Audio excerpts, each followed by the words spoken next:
ಗೌಡರು ದೇವೇಗೌಡರು ನಮ್ಮ ಗೌಡರು ದೇವೇಗೌಡರು ನಮ್ಮ ಗೌಡರು ದೇವೇಗೌಡರು. Mr. Devegowda knew that it was a very big challenge to take up the prime ministership of a very unstable political formation, because the United Front did not have more than 150 MPs, which included only the Janata Dal as the largest party with 44 members. But otherwise, it had a lot of strong regional parties as well as one-member parties, and had to depend on the outside support of the big brother, the Congress, as well as the outside support of outside the ministry support of the CPM, a friendly but ideologically strong and rigid political party. So Mr. Gowda was advised by some friends that he had a very successful tenure as the Chief Minister of Karnataka. He was popular. He had just won a largest number of seats for the Janata Dal in the Lok Sabha elections. So why should he risk giving up all this and for what appeared to be a very short tenure? But then Mr. Gowda debated within himself that this was a call of the nation. This was a call for a higher responsibility. So he had to take it up and make the best of it. So he gave his consent to the leaders of the United Front that yes, he'll bear the responsibility.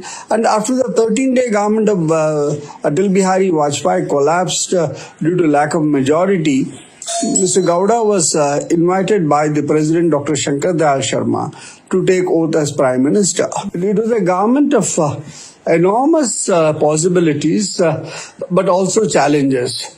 So Mr. Gowda had one advantage, that he had a very talented set of ministers who had worked under prime ministers like Indira Gandhi, Rajiv Gandhi, VP Singh and P.V. Narasimha Rao. So, but then they were of extreme ideological differences. Whereas there were reformers like Mr. P. Chidambaram of Tamil Manila Congress, who handled the finance ministry, and the commerce minister Ramaya of the Telugu Desam.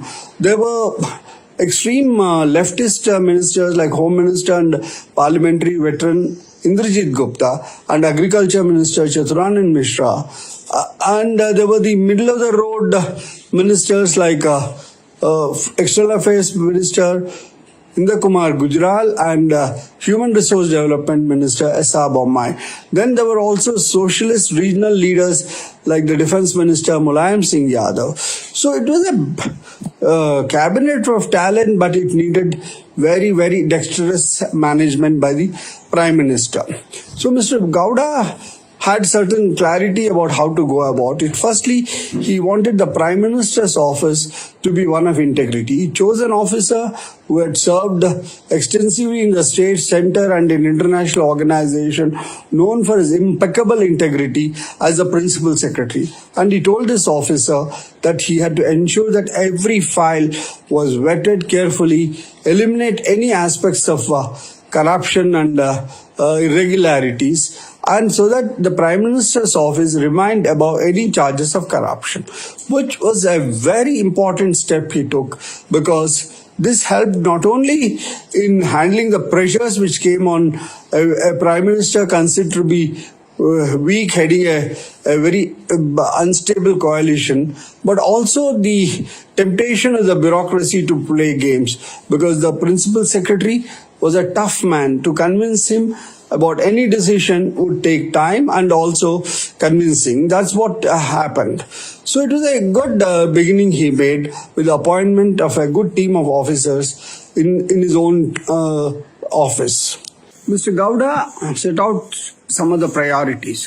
First was on the issues of national unity and integrity, and that's where he focused very strongly on healing the wounds left by the Babri Masjid demolition and other issues which had plagued the second half of the Narasimha Rao government.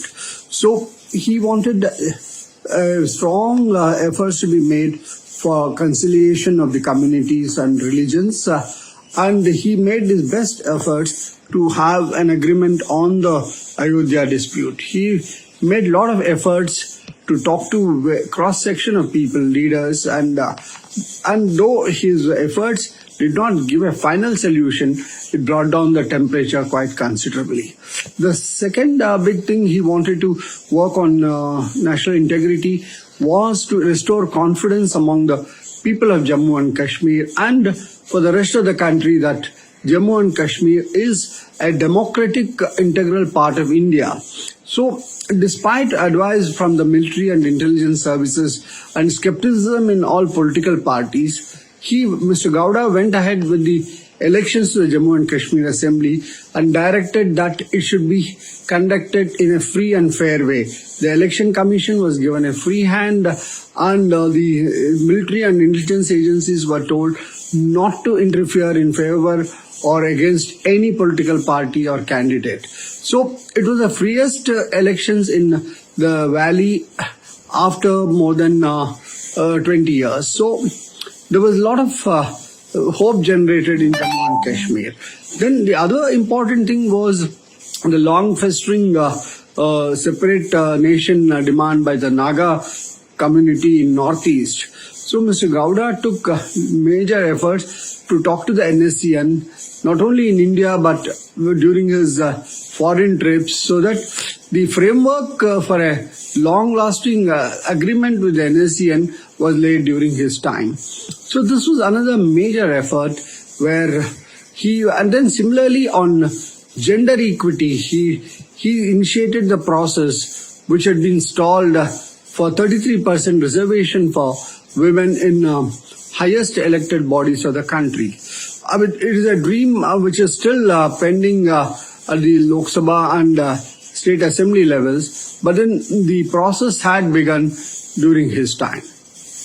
The other priority was the economy, especially the rural economy. So being a humble farmer himself with a deep knowledge of issues of agrarian thing and with a very progressive agriculture minister Chitranand Mishra, he took several steps and instructed the finance minister that the first budget of the UF government should have a strong pro-rural, pro-agrarian component, even while supporting economic liberalization. So this was his second area of importance where he did a lot of work, and there was some of the measures initiated at that time, though bore fruit during the subsequent governments of Atal Bihari Vajpayee, Narendra Modi and Manmohan Singh.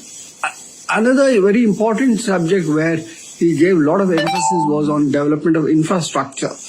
He initiated the work on the east-west, northeast and southwest highway corridors, which later came to be known as the Golden Quadrilateral and were done with rapid investments during the subsequent governments. But the idea was that goods movement from factory to the port should be very fast so that there will be good export performance by Indian companies.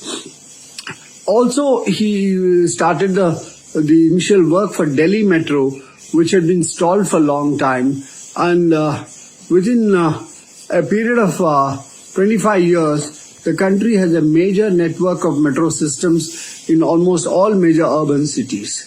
So this kind of emphasis on infrastructure, because he had worked as public works and irrigation minister, and on irrigation he brought in the accelerated irrigation funding program, which helped completion of long pending irrigation projects and not only dams but construction of canal networks.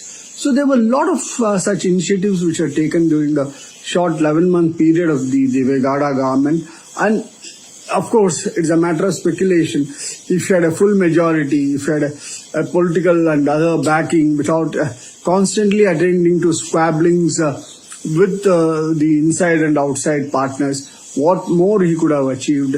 But then history will judge him kindly on this issue. Thank you very much.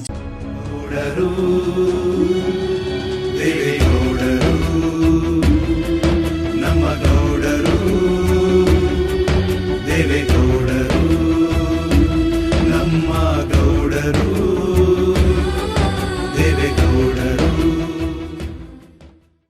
ನಮ್ಮ YouTube ಚಾನಲ್ಗೆ subscribe ಆಗಿ ಪಕ್ಕದಲ್ಲಿ ಕಾಣಿಸೋ bell ಬಟನ್ನ click ಮಾಡಿ, like ಮಾಡಿ, comment ಮಾಡಿ ಮತ್ತು share ಮಾಡಿ.